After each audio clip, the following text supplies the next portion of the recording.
Bienvenue, welcome, bienvenue en parlant de tout et de rien.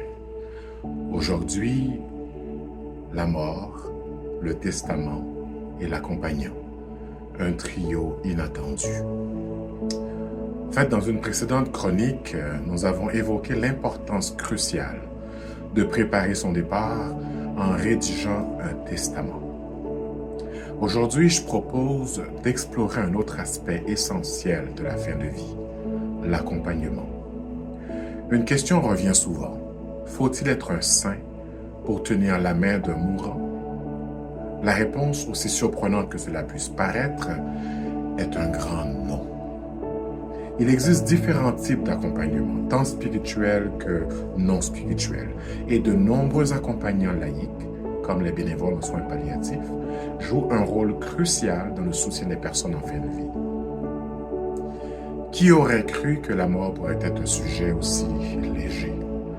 En tout cas, la question de l'accompagnement en fin de vie nous amène à démystifier certaines idées reçues. Faut-il être croyant pour apporter un réconfort à une personne en fin de vie? La loi exige-t-elle un diplôme de théologie pour devenir accompagnant? Eh bien non. L'empathie, l'écoute active et le respect des croyances de l'autre suffisent amplement. En fait, de nombreux bénévoles, sans aucune affiliation religieuse, offrent un soutien précieux aux personnes en fin de vie.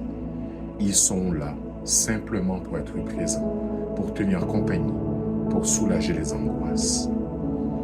Au Canada, la législation est claire. Chacun a le droit de choisir son accompagnant, qu'il soit religieux ou non. Les soins palliatifs et l'aide médicale à mourir sont encadrés par des lois qui mettent l'accent sur le respect des volontés du patient. La loi canadienne sur les soins palliatifs en particulier adopte une approche globale qui inclut le soutien spirituel pour ceux qui le souhaitent. Par exemple, le cadre de compétences en soins palliatifs du Canada intègre désormais des soins spirituels comme un aspect crucial du soutien des patients dans les derniers moments de leur vie. Ce cadre reconnaît que les questions spirituelles peuvent jouer un rôle important dans l'expérience de la vie pour beaucoup de patients et vise à répondre à leurs besoins spirituels, identitaires et culturels. Je vous réfère au Anglican Journal et au Canadian Partnership Against Cancer. Concernant l'AMM, la loi canadienne, modifiée par le projet de loi C-14, protège le droit des praticiens de refuser de participer pour des raisons de conscience. Cependant, ces praticiens sont encouragés à référer les patients vers des collègues non objecteurs pour garantir l'accès aux services de manière respectueuse et sans jugement. Les provinces et les territoires ont également des lignes directrices pour encadrer la manière dont l'AMM est fournie. Mais l'accompagnement spirituel ou religieux n'est pas une condition légale obligatoire pour les personnes choisissant cette option. Les accompagnants laïcs, y compris les conseillers et les travailleurs sociaux, jouent également un rôle fondamental en aidant les patients à explorer leurs décisions et à naviguer dans leurs émotions pendant ce processus. Je vous réfère au site de CACSCS-Canada.ca. L'accompagnement en fin de vie, qu'il s'agisse de soins palliatifs ou de l'AMM, se concentre avant tout sur l'autonomie et les souhaits du patient, qu'ils soient de nature spirituelle ou non. Les institutions de soins palliatifs et les équipes de soins sont tenues de respecter les souhaits des patients, ce qui inclut le choix d'un accompagnant spirituel ou laïque. Il n'existe pas d'exigence légale au Canada selon laquelle une personne accompagnant un individu en fin de vie doit être religieuse ou spirituelle. Les soins palliatifs et l'aide médicale à mourir, en particulier, bien sûr, reposent sur le respect des choix, des croyances du patient. Et l'accompagnement peut être offert par des praticiens laïcs que autant par des personnes religieuses selon les préférences du patient. Toujours le patient en tête de liste. Alors, si vous avez envie de faire une différence et d'apporter du réconfort à quelqu'un en fin de vie, n'hésitez pas. Le seul miracle que vous aurez à accomplir, c'est de savoir écouter sans juger. Un éclairage sur l'AMM. Pour ceux qui s'intéressent aux chiffres, quelques données sur l'aide médicale à mourir, AMM, peuvent être éclairantes. Au Canada, le nombre de décès par AMM ne cesse d'augmenter. Le Canada publie des rapports annuels sur l'aide médicale à mourir et le rapport via Santé Canada offrant des statistiques détaillées sur la pratique. Le rapport le plus récent couvre l'année 2022, durant laquelle 13 241 décès par AMM ont été enregistrés, soit une augmentation de 31,2% par rapport à 2021. Depuis la légalisation de l'AMM en 2016, il y a eu un total de 44 958 décès assistés médicalement au Canada. En 2022, l'AMM a représenté environ 4,1% de tous les décès dans le pays, indique Journal et Canada.ca. Parmi les personnes ayant reçu l'AMM, la majorité, 77,6%, avaient déjà reçu des soins palliatifs. La douleur et la perte de la capacité à accomplir des activités significatives sur des tâches ou des tâches de la vie quotidienne ont été les principales raisons évoquées pour demander l'AMM. Par ailleurs, 19,6% des bénéficiaires n'avaient pas reçu de soins palliatifs, bien que la plupart aient eu accès à ces services. Les demandes d'AMM ont également augmenté, comme on l'a déjà dit, atteignant 16 104 demandes écrites en 2022. De ces demandes, 81,4% ont abouti à une procédure d'AMM, tandis que le reste a été soit retiré, soit jugé inadmissible, ou bien les personnes sont décédées avant de recevoir l'AMM selon Statistique Canada.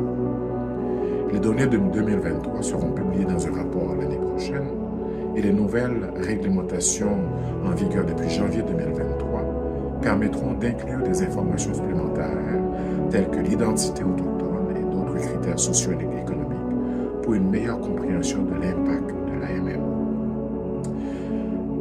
En fait, je vous l'ai déjà mentionné, les raisons invoquées sont principalement la douleur et la perte d'autonomie. Il est intéressant de noter que la majorité des personnes ayant reçu l'AMM ont préalablement bénéficié de soins palliatifs. Autant qu'il existe différentes formes d'accompagnement, il existe également des ressources disponibles pour les accompagnants, car vous comprenez que le sujet de la mort étant très sérieux pour le genre humain, surtout quand des questions éthiques viennent s'en mêler. Abordons brièvement ces trois aspects. L'accompagnement en fin de vie ne se limite pas à la présence physique. Il existe une multitude de manières d'accompagner une personne en fin de vie, chacune ayant ses spécificités. L'accompagnement psychologique, soutien émotionnel, écoute active, aide à la prise de décision. L'accompagnement spirituel, soutien dans les questions existentielles, les croyances religieuses ou spirituelles.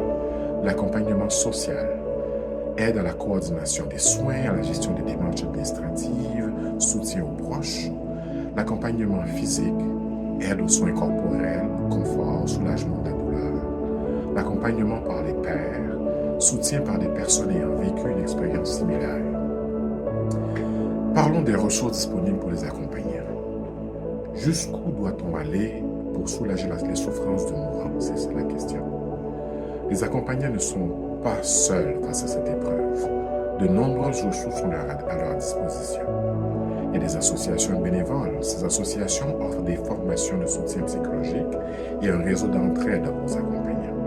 Il y a des services de soins palliatifs, bien sûr, on en a déjà parlé. Les équipes de soins palliatifs peuvent fournir des conseils, des outils et un soutien aux proches. Il y a ce qu'on appelle les groupes de soutien également. Ces groupes permettent aux accompagnants de partager leurs expériences et de trouver du réconfort auprès d'autres personnes vivant la même situation. Il y a de la littérature spécialisée. De nombreux ouvrages et articles traitent de l'accompagnement en fin de vie, offrant des informations précieuses. Et il y a aussi de la formation, bien sûr. Des formations spécifiques sont proposées pour acquérir les compétences nécessaires à l'accompagnement. On a parlé des enjeux éthiques liés à la fin de vie. Tu sais, la fin de vie, c'est un peu comme un labyrinthe où les choix sont nombreux et les repères flous. Comment s'y retrouver quand les questions éthiques se mêlent aux questions médicales? Car vous comprendrez que l'accompagnement en fin de vie soulève de nombreuses questions éthiques complexes. comme le droit à une mort digne, comment garantir le respect de la dignité de la personne en fin de vie? L'autonomie du patient, on a dit que le patient est en tête de liste. Comment concilier le respect des volontés du patient avec les obligations des soignants? La sédation palliative, dans quel cas est-il justifié de recourir à la sédation pour soulager les souffrances? Bien sûr, l'AMM, l'aide médicale à mourir, quels sont les critères d'éligibilité? Quels sont les risques de dérive? Puis il y a le rôle de la famille, bien sûr. Quel est le rôle de la famille dans les décisions concernant la famille?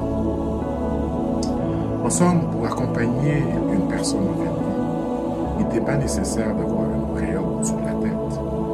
D'ailleurs, dans une ancienne vie, j'ai accompagné des personnes sur le seuil du Great Beyond. L'au-delà, si vous préférez.